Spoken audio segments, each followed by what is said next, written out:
Hello students, class 12 NCERT mathematics में matrix आप लोगों ने फर्स्ट लेक्चर में पढ़ा और आज इसका सेकंड लेक्चर लेके आया हूँ। क्या है जनरल रिप्रेजेंटेशन ऑफ मैट्रिक्स। किसी मैट्रिक्स की जनरल रिप्रेजेंटेशंस क्या होती हैं। जैसे कि एक मैट्रिक्स है इक्वल टू ए आई जे, उसका ऑर्डर है एम क्रॉस एन। आपको मैंने बताया था representation of elements. Representation of elements में मैंने एलिमेंट्स को एक शॉर्ट फॉर्म दिया हुआ था, सारे एलिमेंट्स को एक शॉर्ट फॉर्म दिया हुआ था ए आई जे।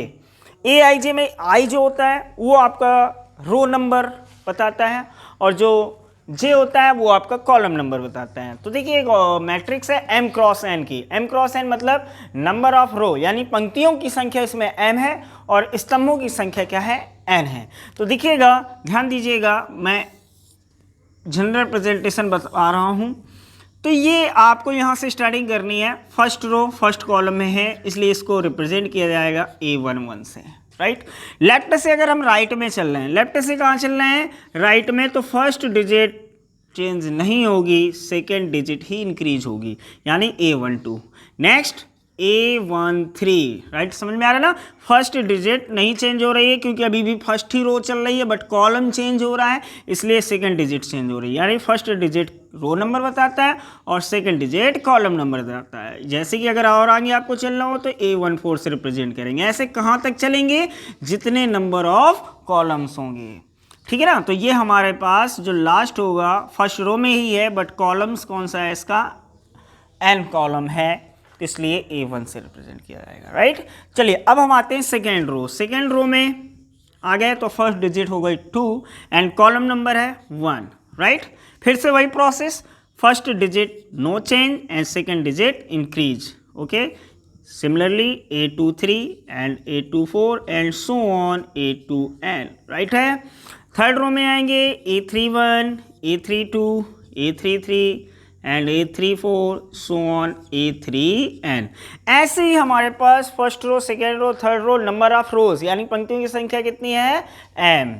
तो हम आगे आते हैं, ये यहाँ पर आपकी m ही पंक्ति हो गई, ठीक है ना, nth रोज हो गई, यानी AM1, similarly AM2 and AM3, AM4 and so on last में AMN, राइट है। तो ये हमारा था जनरल रिप्रेजेंटेशन ऑफ मैट्रिक्स, जिसमें m पंक्तियां हैं और n स्तंभ है, यानी m और n की जगह कुछ भी हो सकता है।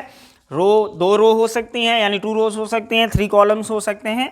m और n यहाँ पर पॉजिटिव इंटीजर्स ही होंगे, कैसा भी हो सकता है। तो ये हमारा जनरल रिप्रेजेंटेशन है। मतलब मेरा ये कहने का, जैसे कि आगे मैं आपको टाइप्स ऑफ मैट्रिक्स बताने जा रहा हूँ, तो पर्टिकुलर इस मैट्रिक्स के बारे में ही बात करूँगा, m और n को लेकर मैं डेफिनीशंस क्लियर करूँगा। तो चलिए देखते हैं, आगे समझते हैं कि types of matrix.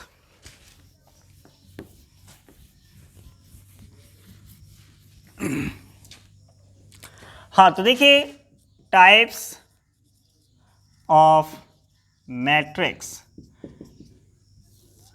Types of matrix में सबसे पहले हम आते हैं column matrix. Column matrix, column matrix में मैं शॉर्टकट में यही लिख देता हूं, only one column, only one column. A matrix, दिखेगा, बहुत ध्यान दीजिएगा, मैं शॉर्टकट में डेफिनेशन लिखवा रहा हूं। A matrix A equal to A I J, number of row कुछ भी हो सकता है, नंबर ऑफ रोज कुछ भी हो सकता है, बट n की वैल्यू यहां पर मैंने क्या ले ली, 1। n की वैल्यू क्या ले ली, जनरल रिप्रेजेंटेशन में भी आप लोगों ने देखा, n था नंबर ऑफ रोज, n था नंबर ऑफ कॉलम्स। तो नंबर ऑफ कॉलम्स, जिस मैट्रिक्स में नंबर ऑफ कॉलम्स यानी स्तंभों की संख्या कितनी हो, 1, वो आपका हो जाएगा कॉलम मैट्रिक्स। एग्जाम्पल्स से देख लेते हैं। 2 6, ए मैट्रिक्स 2 6, फर्स्ट कॉलम, एक ही कॉलम है, रो कितने हैं हमारे पास, 2, इसका ऑर्डर कितना होगा 2 cross 1, right. And second matrix B equal to 3 1 6, इसमें भी देख रहे हैं कि only and only 1 column and row 3 है, तो 3 क्रॉस 1 इसका ऑर्डर हो गया। तो ये आपका था कॉलम मैट्रिक्स। एंड सेकेंड में आते हैं row matrix. Row matrix, row matrix में क्या होगा, only one row, only one row, that is m equal to 1। यानी पंक्तियों की संख्या number of rows equal to कितना होना चाहिए 1। किसी भी मैट्रिक्स में अगर पंक्तियों की संख्या 1 है तो उसे हम कहेंगे रो मैट्रिक्स, जिसे हम कहेंगे पंक्ति आव्यूह। क्या कहेंगे? पंक्ति आव्यूह। ठीक है, डेफिनेशंस क्या हो जाएगी? A equal to A I J, M का वैल्यू 1 लेना है और यहाँ पर एन कुछ भी हो सकता है। एग्जाम्पल्स देख लेते हैं। A equal to 6 7, right, and second matrix B equal to 2 4 -7। Okay, एक बात याद रखें, यहाँ पर किसी भी मैट्रिक्स के बाद एलिमेंट्स के बाद कॉमा नहीं लगाते हैं। ठीक है, ये कॉमा यहाँ क्यों नहीं लगाया? क्योंकि आपको बाद में आगे आने वाले टाइप्स में पता चल जाएगा। ए इक्वल टू कितना हुआ 6 7। इसका ऑर्डर कितना हुआ बच्चों? केवल एक ही पंक्ति है और स्तंभ कितने हमारे पास? 2, तो इसका ऑर्डर हो गया 1 क्रॉस 2। इसमें भी एक ही पंक्ति है और स्तंभ हो गया 3, तो इसका ऑर्डर हो गया 1 क्रॉस 3। ठीक है ना? तो आप लोगों ने देखा रो मैट्रिक्स, कॉलम मैट्रिक्स क्या होते हैं। चलिए फिर आगे आते हैं।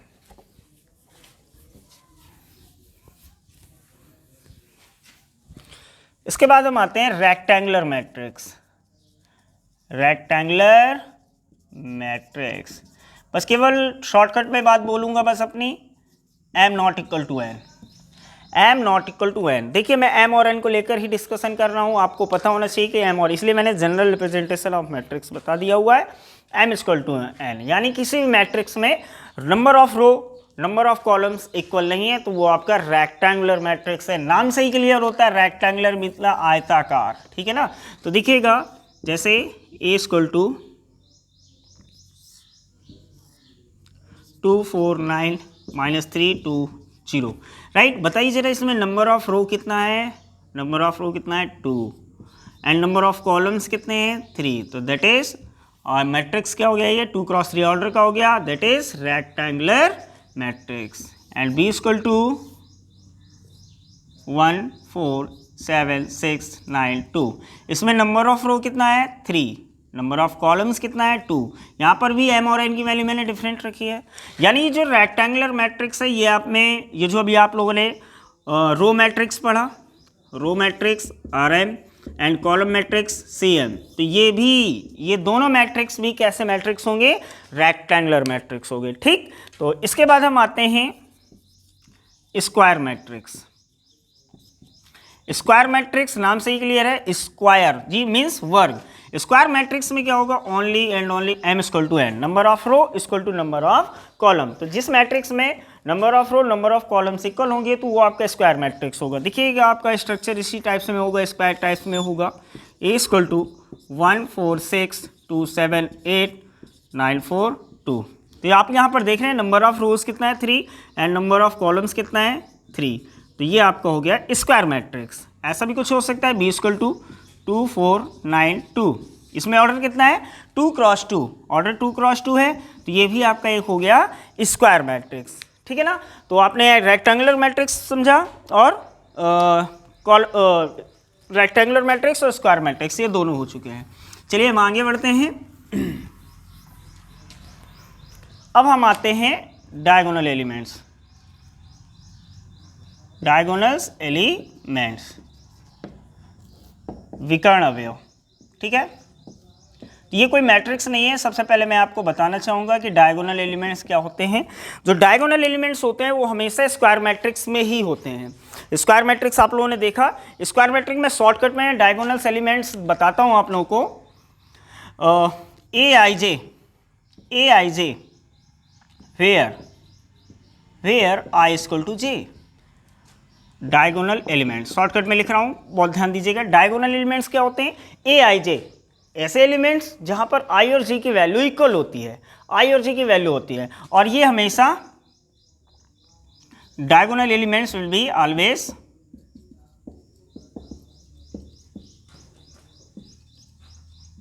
Always in square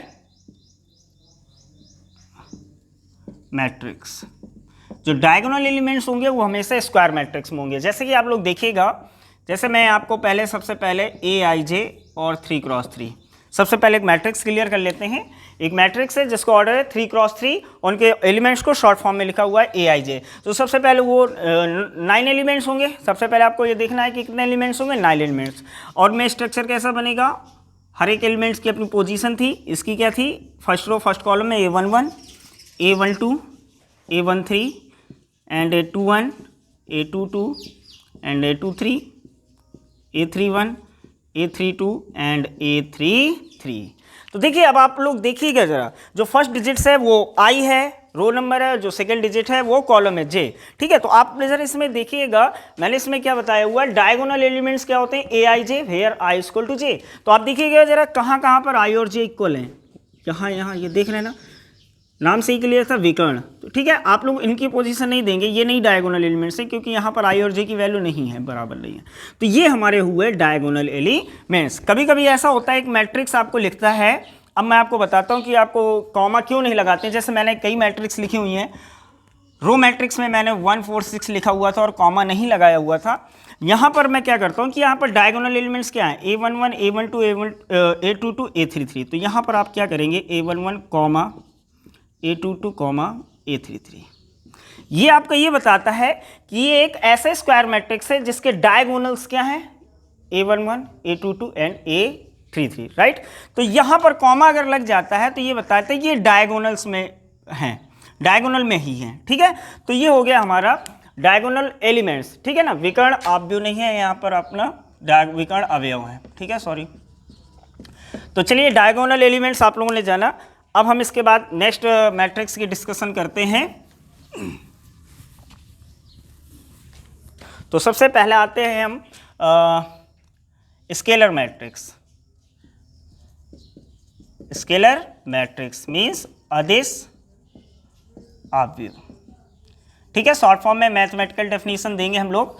scalar matrix क्या होता है, यहाँ से अब जितनी भी मैट्रिक्स के बारे में मैं डिस्कशन करूंगा वो सारी कैसी होंगी, स्क्वायर मैट्रिक्स होंगी। तो देखिए स्केलर मैट्रिक्स क्या होता है, matrix A equal to AIJ order n cross n। यहाँ से क्लियर हो गया होगा, n क्रॉस n से क्लियर हो गया कि हमारी ये स्क्वायर मैट्रिक्स है।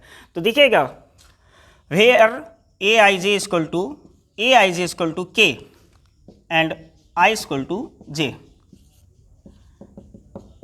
And AIJ equal to 0 where I not equal to J। ठीक है, तो देखिए जहां पर I और J इक्वल होते हैं वो कैसे एलिमेंट्स होते हैं, डायगोनल एलिमेंट्स। तो डायगोनल एलिमेंट्स में क्या होना चाहिए, K के बारे में बता दूं, K is belong to real number, कुछ भी हो सकता है, कोई भी नंबर हो सकता है। और जहां पर I और J इक्वल्स नहीं है, यानी डायगोनल एलिमेंट्स के अलावा जितने भी एलिमेंट्स है वो क्या होने चाहिए, 0। तो ऐसे मैट्रिक्स को हम लोग कहेंगे स्केलर मैट्रिक्स। जैसे एग्जाम्पल देखिएगा, डायगोनल एलिमेंट्स यहाँ रखे जाते हैं। ठीक है ना, तो यहाँ पर जो भी एलिमेंट्स हैं वो सारे कैसे होने चाहिए, सेम होने चाहिए। जैसे सपोज दैट की वैल्यू रियल नंबर है, कोई भी वैल्यू ले सकते हैं, 2 2 2, राइट। और बाकी जहाँ पर ये जो एलिमेंट्स हैं यहाँ पर I और J इक्वल नहीं होते हैं, तो वो सारे एलिमेंट्स कैसे होने चाहिए, 0 होने चाहिए। ठीक है ना, ये हमारा हुआ स्केलर मैट्रिक्स। कोई भी वैल्यू आ सकता है, B इक्वल टू, जैसे हम 2 क्रॉस 2 का ही एक मैट्रिक्स ले लेते हैं, 4 4 कर देता हूँ, ये हमारे पर डायगोनल एलिमेंट्स हुए। इनके अलावा बाकी एलिमेंट 0 होंगे और जितने भी एलिमेंट्स होंगे डायगोनल एलिमेंट वो क्या होंगे, सब सेम होंगे, सारे के सारे सेम एलिमेंट्स होंगे। ठीक है, तो ये हमारा हुआ स्केलर मैट्रिक्स। ठीक है, स्केलर मैट्रिक्स के बाद हम लोग आते हैं आइडेंटिटी मैट्रिक्स।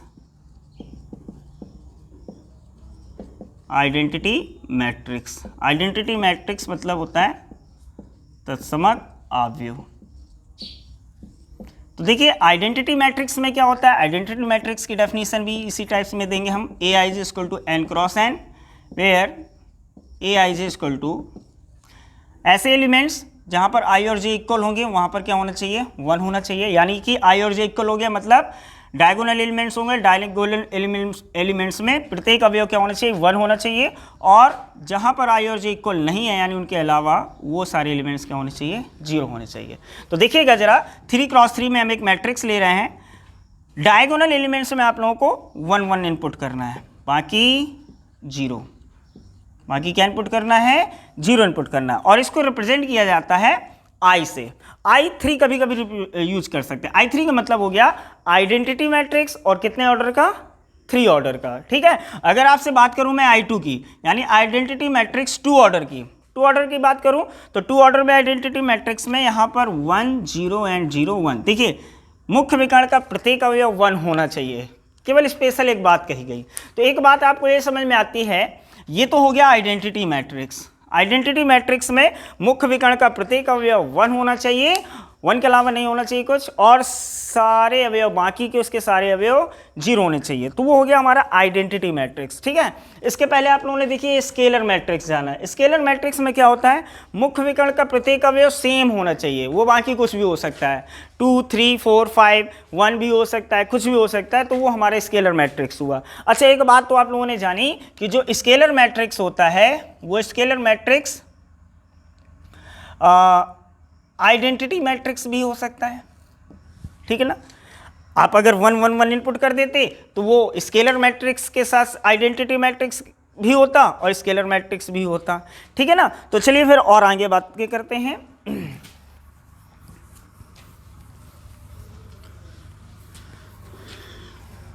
इसके बाद हम आते हैं डायगोनल एलिमेंट, डायगोनल मैट्रिक्स।